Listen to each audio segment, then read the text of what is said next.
In 1925, the world champion José Raúl Capablanca was beaten by a 14-year-old boy in a simultaneous exhibition.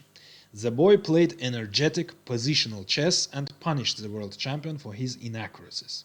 He seized the initiative right in the opening and played with great precision until the very end, not giving Capablanca any chances to survive. The boy was no one other than the future world champion Mikhail Botvinnik.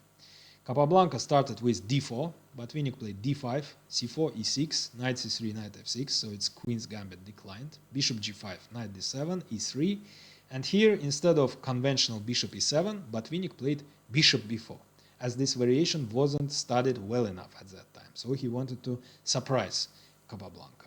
C takes d, e takes d.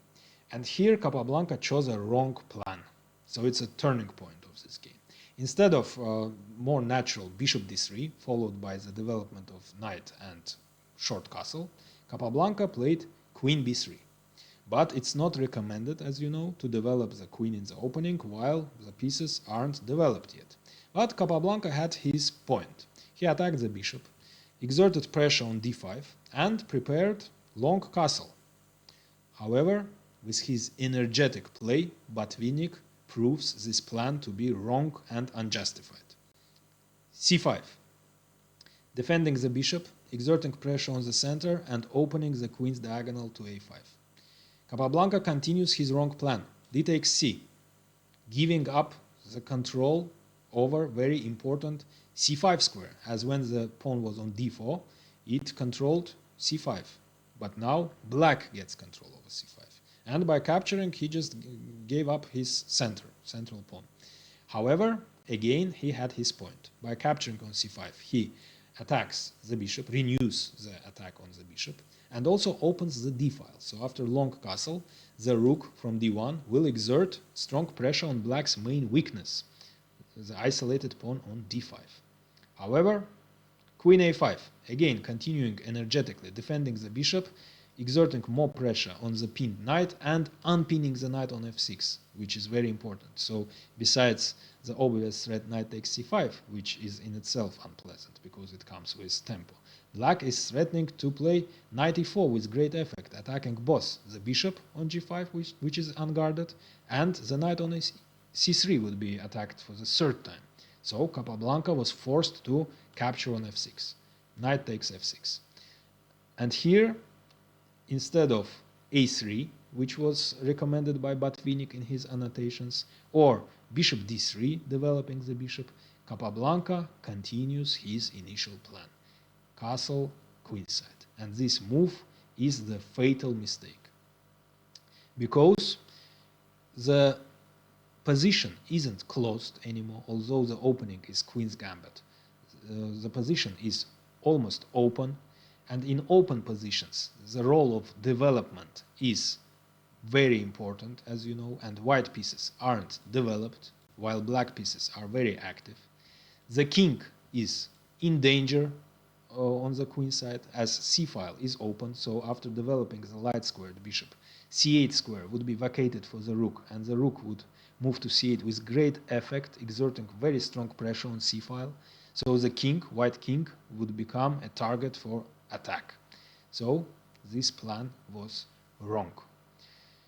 However, again, Capablanca, by castling, he unpinned his knight, and the rook is now very strong on d file. Botvinnik just castles kingside, and now it turns out that knight takes d5 doesn't work because of simple knight takes d5. And if rook takes d5, then bishop e6 and the rook is pinned, and white is losing material. Or instead of rook d5, queen d5 would be followed by the same move. Bishop e6 with tempo developing the bishop, vacating c8 square for the rook. Rook would move to c8 with great effect. c5 would be impossible to defend.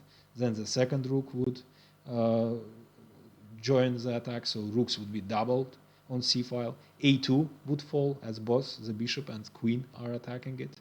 So black's attack would be just devastating. That's why, instead of knight takes d5, Capablanca finally develops his king's knight, knight f3. Still, bishop e6, and still with tempo. because black is threatening to play d4, attacking both the queen and the knight. That's why Capablanca blocked the pawn. Knight d4. And rook c8, of course. So black is threatening to capture on c5, and then move the second rook to c8. And that would be terrible. The pressure would be just intolerable. That's why Capablanca played c6 in order to keep the c-file closed. However, this lets Botvinnik win a pawn by simple bishop takes c3. And it turns out that b takes c would lose on the spot because of simple knight e4, attacking both f2 with a fork, c3, and also c6 would fall because c takes b, of course, is impossible because of rook c3 check and white is losing the queen.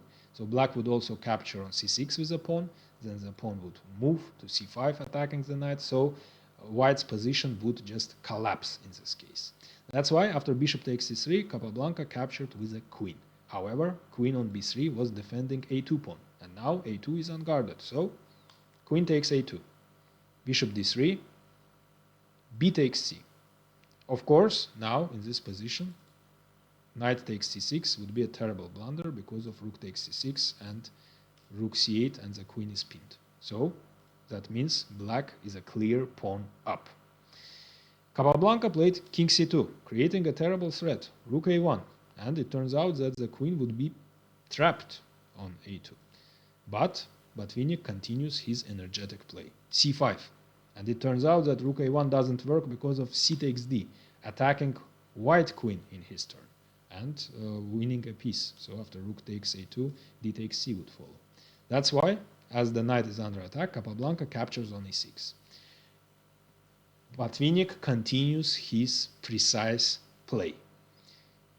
F takes e would have been bad because of simple rook a1. The queen is trapped.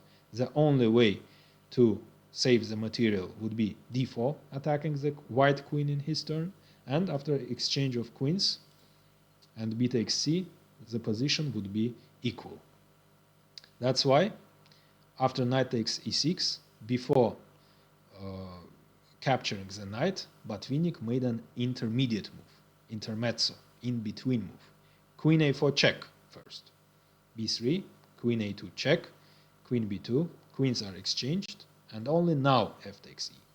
And black is a clear pawn up. And black also has a terrible threat, knight g4, attacking f2 two times, and it would be impossible to defend it. That's why f3, taking under control g4 square, rook c7, rook a1, and very strong but simple c4, creating a passed pawn, opening the files on the queen side, after which the king would be in trouble, and also after b takes c, d takes c, getting a very strong outpost for the knight, and the knight would join the attack with great effect. Bishop is under attack, so bishop c2, and now that b file is open, rook b8 check, so all black pieces are extremely active now. King c1, knight d5. Of course, if king goes to c3, then knight d5 would come with check, so the king is forced to move to a passive square. Knight d5, attacking e3, that's why rook e1, and c3, threatening to play rook b2, penetrating on the second rank. Capablanca indirectly prevents this, rook a3, and it turns out that rook b2 would be a mistake because of rook takes c3, eliminating the defender of the rook, and after rook takes c3, king takes b2. That's why after rook a3, Botvinnik played knight b4, creating again a terrible threat, knight takes c2, and after king takes, the rook would penetrate the second rank with check with great effect, and all pawns on the king side would fall. That's why Capablanca defends the second rank. Rook e2. Rook d8. Now the rook threatens to penetrate on the second rank from d2, and white won't be able to capture because after c takes d, check, c file would open and the bishop would be attacked two times and it would fall. Capablanca plays e4, and it turns out that rook d2 immediately would be premature because of the same tactics. Rook takes c3, eliminating the defender of the rook, and it turns out that the rook on c7 is unguarded.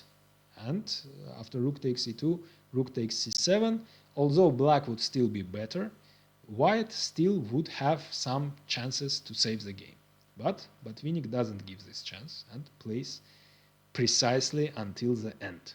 Before penetrating on d2, he plays rook c6, and now the rook is guarded by knight.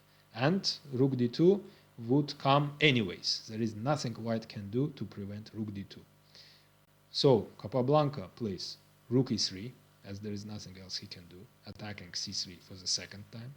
Rook d2, rook takes c3, and the final blow by Botvinnik. Simple tactics after which Capablanca resigned. You can pause the video and try to find it. Just rook takes c2, check. Rook takes c2, rook takes c2, and black is a piece up. That's why Capablanca resigned. Hit the like button as it's really helpful for the channel growth, and see you in the next videos.